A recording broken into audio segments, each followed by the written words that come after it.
This offseason, despite going to the NFC Championship game, the Niners are going to look like a completely different team next year. And one of the biggest differences is on the offensive line.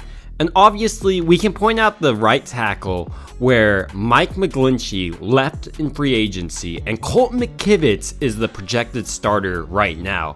But if we slide in a little bit and look at the right guard spot, specifically looking at Spencer Burford, he looks to be the full-time starter this year, where last year he split reps with Daniel Brunskill, but he was a rookie that was selected in round 4 with pick 29, so he definitely did need to add a little bit of size. Coming out of college, it makes a lot of sense why the Niners decided to select Burford. He shows great length and also great mobility on the field. He excels at pulling, and he was able to actually carry this over to the NFL field, and he showed great determination at times. The Niners offensive line coach would actually decide to pull out Burford though during certain plays and during certain events. This is because Burford would need a break to just kind of regather himself, and it looked like it actually helped Burford play throughout the season.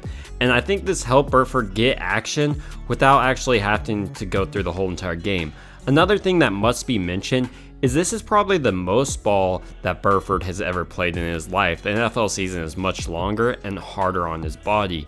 He also just wasn't up to NFL shape just yet, which you don't expect from a 4th round rookie, which is why it was so surprising that he was able to start. But like I said, during these recent OTAs, he looks like an absolute road grader, which is kind of like the jump we saw from Aaron Banks. So Chris Forrester, the offensive line coach for the Niners, must know exactly how to build up these guys' body, or whoever the nutrition and strength and conditioning, they're doing a great job being able to transform these offensive linemen's bodies.